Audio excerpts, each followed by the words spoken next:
మీ యొక్క ఇమేజ్ పెరగాలని మాత్రం చెప్పాలి. శ్రీధర్ రెడ్డి గారు ఇది చెప్తూ దీనికి సమాధానం చెప్తూ అందరూ వెయిట్ చేస్తున్న కేటీఆర్ పేలుస్తానన్న బాంబు అది ఇవాళ రేపా? ఎందుకంటే బీజేపీ ఎంపీలు అందరూ సమావేశం పెట్టుకుని ఛాలెంజ్ కూడా విసిరారు. దాని గురించి కూడా చెప్పండి. ఫస్ట్ ఏంటంటే నేను ఇంతకుముందు దయాకర్ గారు మాట్లాడుతున్నప్పుడే చెప్పాను. ఒకటి ఏంటంటే వాళ్ళు డైరెక్ట్ గా కలిసి పోటీ చేస్తారని ఎవరైనా మాడగలుగుతారా? అది చెప్పలేం కదా. But end of the day ఇక్కడ ఉన్నటువంటి నాయకుల యొక్క ప్రయోజనాలు, బీజేపీలో కీలకంగా ఉన్నటువంటి నాయకుల ప్రయోజనాలు రేవంత్ రెడ్డి గారు కాపాడతారు.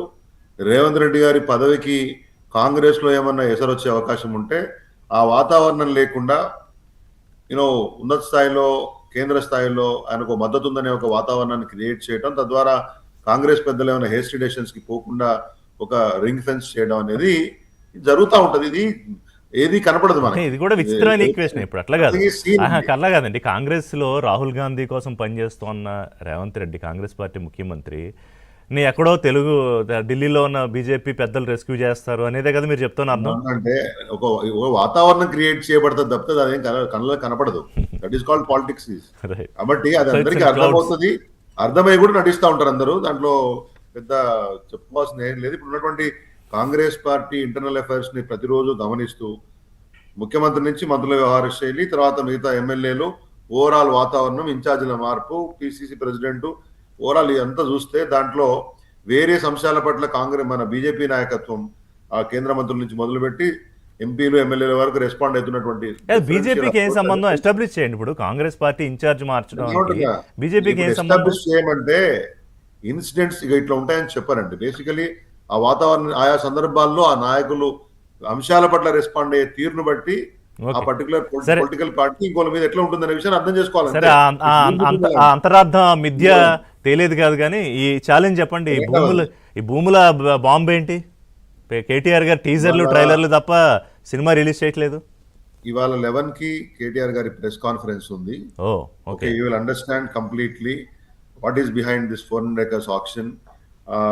175 ఎకరాలు 176 కోట్లు ఇచ్చి మిడిల్ మన్ కమిషన్ గా ఐసీసీలో డబ్బులు తీసుకున్నారని చెప్పేసి వార్తలు వస్తా ఉన్నాయి బ్యాంక్ నుంచి. ఆ భూమిని తనఖా పెట్టి అసలు ప్రభుత్వం యొక్క ఉద్దేశం ఏందనే విషయాన్ని పూర్తి స్థాయిలో వాళ్ళు డాక్యుమెంట్ చేయకుండానే, మేనిఫెస్ట్ చేయకుండానే ముందుకెళ్లారు. ఇవాళ ఒకటండి, ప్రభుత్వం నడిపేటప్పుడు ఉండాల్సినటువంటి యొక్క మెచ్యూరిటీ ఈ గవర్నమెంట్ ఎగ్జిక్యూషన్ లో మాత్రం కనబడట్లేదు. ఏదైనా అంశాన్ని మీరు టేకప్ చేసినప్పుడు ఒక భూమిని మీరు తీసుకోదలుచుకున్నారు, ఇంకో ప్రాజెక్ట్ మీరు చేపట్టదలుచుకున్నారు, ఇంకో దగ్గర భూసేకరణ చేయదలుచుకున్నారు, అక్కడ పబ్లిక్ స్టేక్ హోల్డర్స్ ఉంటారు. అది రేవంత్ రెడ్డి గారిదో మీదో నాదో కాదు కదా భూమి అండి, ప్రజల భూమి, తెలంగాణ భూమి. అది వేరు వ్యక్తుల ఆధీనం, అంటే వేరు ఇన్స్టిట్యూషన్స్ ఆధీనం ఉండొచ్చు. కొన్ని చోట్ల ప్రభుత్వ రంగ సంస్థల చేతిలో ఉండొచ్చు, ప్రభుత్వం చేతిలో ఉండొచ్చు, యూనివర్సిటీలకు అనుబంధంగా ఉండొచ్చు. వాటిని తీసుకోవాల్సి వచ్చినప్పుడు, చేయాల్సి వచ్చినప్పుడు public should be taken in to confidence. అంటే జనాలకు ఆ విషయాలకు సంబంధించి పూర్తి స్థాయి అవగాహన కల్పించిన తర్వాత చేసే పనులు వేరు. కానీ ఇష్టారీతిన యూనిలేటరల్ గా ఏకపక్షంగా ప్రభుత్వం బుల్డోజ్ చేసుకొని పోతుందనే భావన ఉన్నప్పుడు ప్రజలు సో ఇవాళ బీజేపీ ఎంపీ ఎవరో ఇంకా అన్ని చెప్పబోతున్నారు. 11 గంటలకి ఎవ్రీథింగ్ విల్ బి ఓపెన్ 100%. ఇప్పుడు కేటీఆర్ గారు స్వయంగా చెప్పి మరీ చెప్పారు ఏంటంటే ఈ అంశంలో కాంగ్రెస్ వ్యవహారం, ఒక బీజేపీ ఎంపీకి ఉన్నటువంటి ఒక ఇన్వాల్వ్మెంట్ రెండు చెప్తా అని చెప్పారు.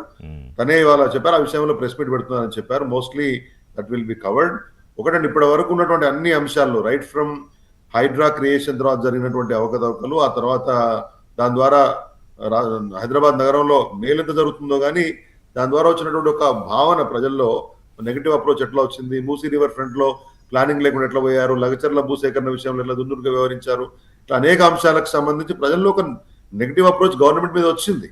అంటే ప్రిపేర్నెస్ లేకుండా, ఒక ప్లానింగ్ లేకుండా ఈ రాత్రి ఎగ్జిక్యూషన్ చేయడానికి ఒక తొందరలో ప్రభుత్వం తప్పడలేస్తుందనే విషయాన్ని 15 సార్లు చెప్తున్నాం. ఆ అంశాన్ని ఇవాళ కేటీఆర్ గారు పూర్తి ఎక్స్ప్లెయిన్ చేస్తారు. రెడీ బాంబు క్యాచ్ చేయడానికి నేను ప్రకాష్ రెడ్డి గారిని కూడా అడుగుతా. అంటే